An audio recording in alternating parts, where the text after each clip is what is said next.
Jean-Jacques est ce qu'on appelle un aidant familial. Sophie, elle aussi, est une aidante familiale. Lui s'occupe de sa mère atteinte de la maladie d'Alzheimer, elle de son fils handicapé. Les aidants comme Jean-Jacques et Sophie, ils sont nombreux. On estime que 8,3 millions de Français sont aujourd'hui concernés. Ils passeraient plusieurs heures par semaine à s'occuper d'un proche, malade, handicapé ou en perte d'autonomie. 12% des Français seraient donc des aidants. Serait, car difficile de dire vraiment qui l'est ou ne l'est pas. Il s'agit d'une activité qui s'exerce à titre non professionnel. Leur nombre est donc délicat à évaluer avec précision.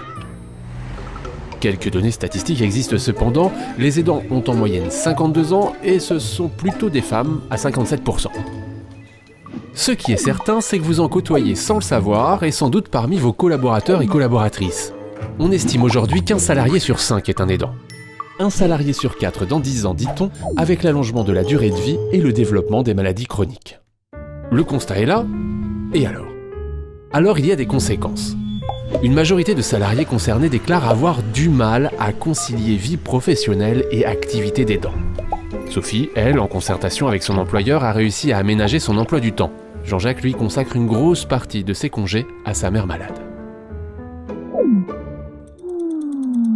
Inutile de préciser que pour les salariés, fatigue physique et morale sont plus présentes, et les difficultés sont plus lourdes encore parfois. Troubles du sommeil, troubles musculo-squelettiques, certaines situations poussent même jusqu'au burn-out ou à la dépression.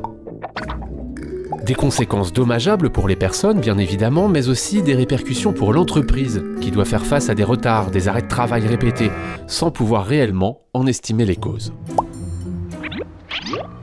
Parler de la situation des aidants aujourd'hui dans une entreprise, c'est d'ores et déjà anticiper les changements de société et s'inscrire pleinement dans une démarche de RSE.